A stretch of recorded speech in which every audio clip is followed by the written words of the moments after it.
قاسم پر پاک چین اقتصادی راہداری کے تحت بننے والے کول پاور پروجیکٹ سے 1320 میگا واٹ بجلی پیدا کی جائے گی۔ یہ سی پیک کے تحت تعمیر کیا جانے والا کوئلے سے چلنے والا پہلا بجلی گھر ہے۔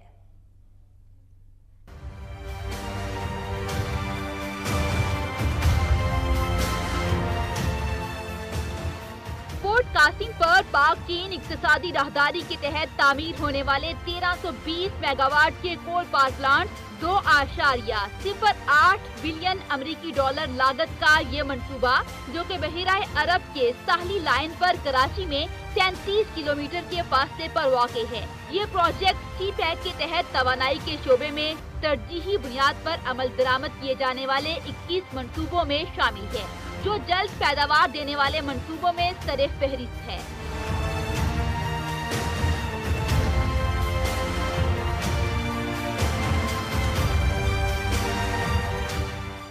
پاکستان میں سی پیک کے تحت تعمیر کیے جانے والا کوئلے سے چلنے والا پہلا بجلی گھر ہے، جو خود تعمیر کرو اور چالو کرو بلڈ آن آپریٹ پروجیکٹ کی بنیاد پر قائم کیا گیا ہے۔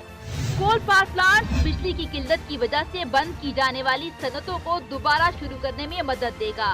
منصوبے کی تکمیل کے لیے تقریباً 1600 پاکستانی کارکنان اور اتنے ہی چینی انجینئرز اور کارکنان نے 2 شفٹوں میں 24 گھنٹے کام کیا۔ کول پاور پروجیکٹ کا سنگ بنیاد سابق وزیر اعظم نواز شریف نے رکھا تھا، تاہم اس پر کام گزشتہ سال